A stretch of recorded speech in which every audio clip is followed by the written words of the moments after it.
Boeing Jet, Jim Gray / Keystone / Getty Images Getty Images with Boeing and its 737 MAX. We're seeing one more example of how not to manage a crisis.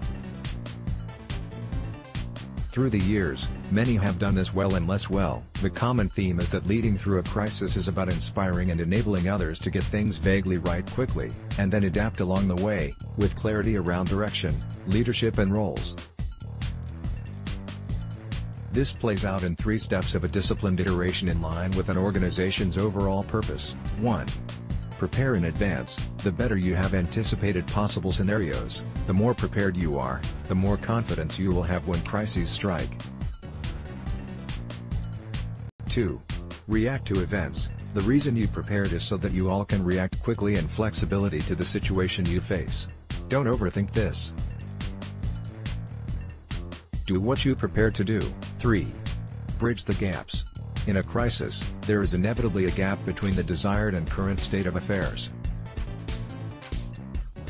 Rectify that by bridging those gaps in the situation, implementing a response to the current crisis response, improving capabilities to respond to future crises prevention, reducing the risk of future crises happening in the first place along the way. Keep the ultimate purpose in mind. It needs to inform and frame everything you do over the short, mid and long term as you lead through a crisis instead of merely out of a crisis.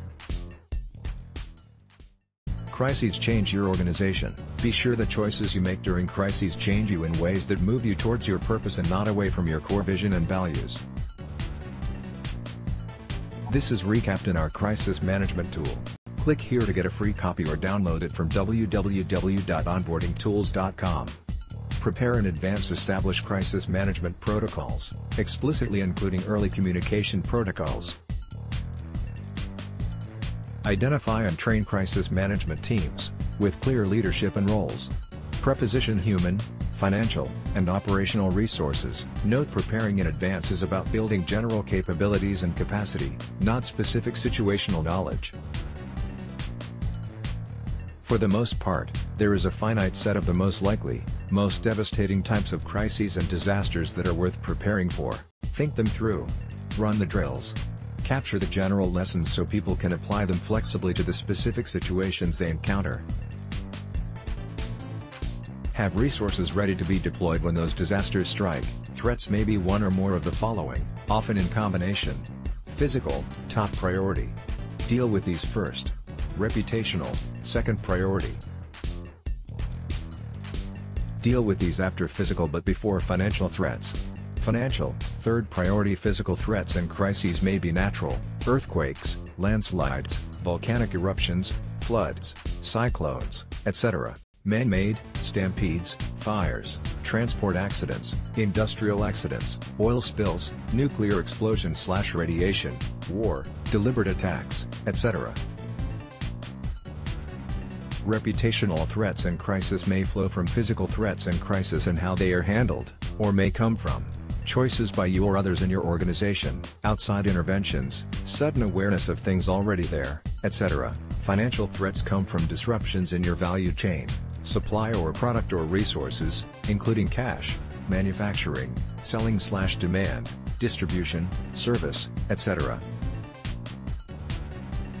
Now, back to 3 things you should do to prepare. Establish crisis management protocols. Lay out who's going to do what when in a crisis. In general, you'll want first responders to deal with immediate physical threats to people and property. They should secure the scene to eliminate further threats to others and themselves. 2. Provide immediate assistance to those hurt or injured or set up a triage system to focus on those that can most benefit from help. 3. Trigger your communication protocols. There are 2 parts to your communication protocols. Part 1 protocols deal with physical issues. Part 2 deal with reputational issues. Part I protocols spell out who gets informed when, with lots of redundant backups built in. These should have a bias to inform more people faster. Part 2 protocols are about formal, external communication. At a minimum, the single primary spokesperson and backup message and communication points should be crystal clear. 3 overarching ideas from the Forbes Agency Council's 13 Golden Rules of PR Crisis Management. Develop strong organizational brand culture to ward off self-inflicted crises and be better ready to deal with others. Monitor, plan and communicate, ever on the lookout for potential crises. Then be proactive and transparent, getting ahead of the story and ready for the social media backlash. Take responsibility. Own your own crisis in a human way.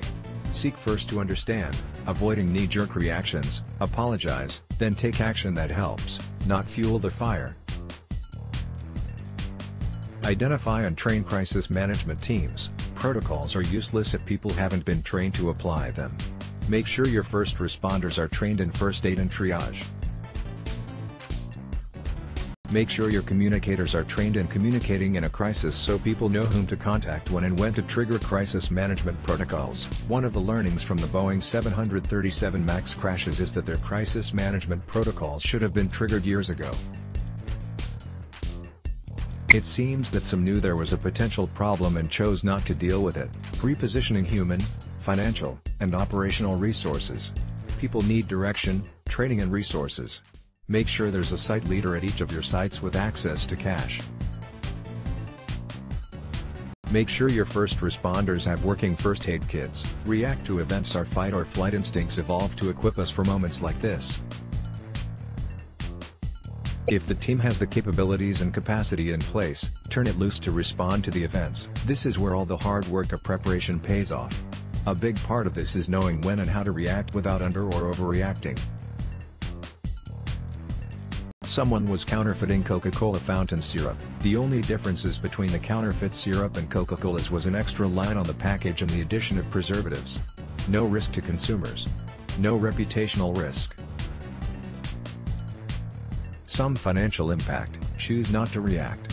Hired private investigators. Found the counterfeiters. Shut them down without anyone ever knowing. Well done.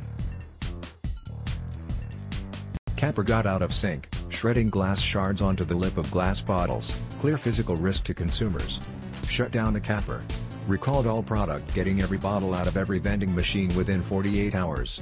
Well done.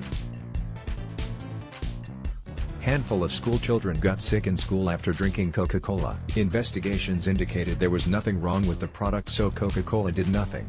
More children got sick. It turned out preservative from pallets on which Coke cans were stored reacted to the ammonia wash inside Coca-Cola vending machines, leading to the illnesses. Classic underreaction led to massive forced recalls, huge financial and reputational damage. The story of Procter & Gamble's reaction to its New Orleans Folgers plant getting destroyed by Hurricane Katrina is a model for how to overreact in the best possible way. Their essential steps included contacting every employee they could, eventually finding all 550 to be safe. Putting $5,000 into every employee's bank accounts immediately to help them deal with short-term issues, no questions asked, while continuing to pay everyone their salary during the shutdown. Bringing 130 trailers and dining facilities and personal care products to the plant parking lot for temporary housing for those that needed it. Flooding the area with people, pun intended, to get the plant back up and running within 3 weeks. Bridge the gaps while first responders should react in line with their training. Keep in mind that random, instinctual, uncoordinated actions by multiple groups exacerbate chaos.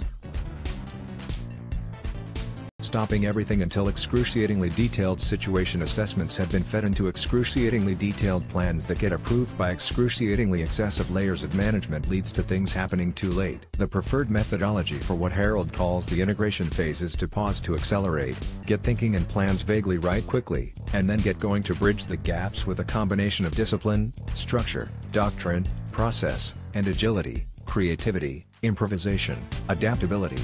Situational questions, keeping in mind the physical, political, emotional context. What do we know and not know about what happened and its impact?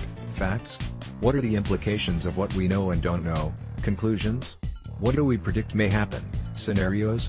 What resources and capabilities do we have at our disposal? Assets? Gaps? What aspects of the situation can we turn to our advantage? Objectives and intent. Armed with answers to those questions, think through and choose the situational objectives and intent. What are the desired outcomes of leading through the crisis? What is the desired end state? This is a critical component of direction and a big deal. Priorities. The Red Cross provides relief to victims of disasters. In doing that, the prioritization of shelter, food, water, medicine and emotional support varies by the type of disaster. If someone's home is destroyed by a fire in the winter, shelter takes precedence. On the other hand, if a reservoir gets contaminated, the critical priority is getting people clean water. These examples illustrate the importance of thinking through the priorities for each individual situation, and each stage of a developing crisis. The choices for isolating, containing, controlling and stabilizing the immediate situation likely will be different than the priorities for the midterm response, getting resources in the right place and then delivering the required support over time. Those in turn will be different from the priorities involved in repairing the damage from the crisis or disaster and preventing its reoccurrence. Get the answer to the question, where do we focus our efforts first? And the priority choices clear, and get them communicated to all, perhaps starting with a set of meetings to recap current situation and needs, and what has already been accomplished, what agree objectives, intent, priorities and phasing of priorities, so what agree action plans, milestones, role sort, communication points, plans and protocols, now what bridge the gap between the desired and current state. Support team members in implementing plans while gathering more information concurrently. Complete situation assessment and midterm prioritization and plans. Conduct milestone update sessions daily or more frequently as appropriate. Update progress on action plans with focus on wins, learning, areas needing help. Update situation assessment. Adjust plans iteratively, reinforcing the expectation of continuous adjustment. Over-communicate at every step of the way to all the main constituencies. Your message and main communication points will evolve as the situation and your information about the situation evolve. This makes the need that much greater for frequent communication updates within the organization, with partner organizations and the public. Funneling as much as possible through one spokesperson will reduce misinformation. Do not underestimate the importance of this. First Officer Jeff Skiles was the pilot in charge of the airplane that took off, ran into a flock of birds, and lost both its engines. At that point, Captain Chesley Sullenberger chose to take over. With his My Aircraft, followed by Jeff's Your Aircraft, command was passed to Sully, who safely landed the plane on the Hudson River. Only one pilot can be in charge at a time. Two people trying to steer the same plane at the same time simply does not work. The same is true for crisis and disaster management. Only one person can be the pilot in charge of any effort or component at a time.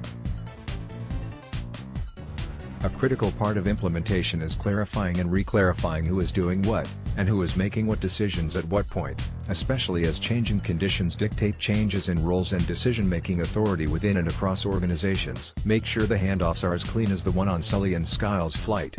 Bridge the gaps between desired and current response and desired and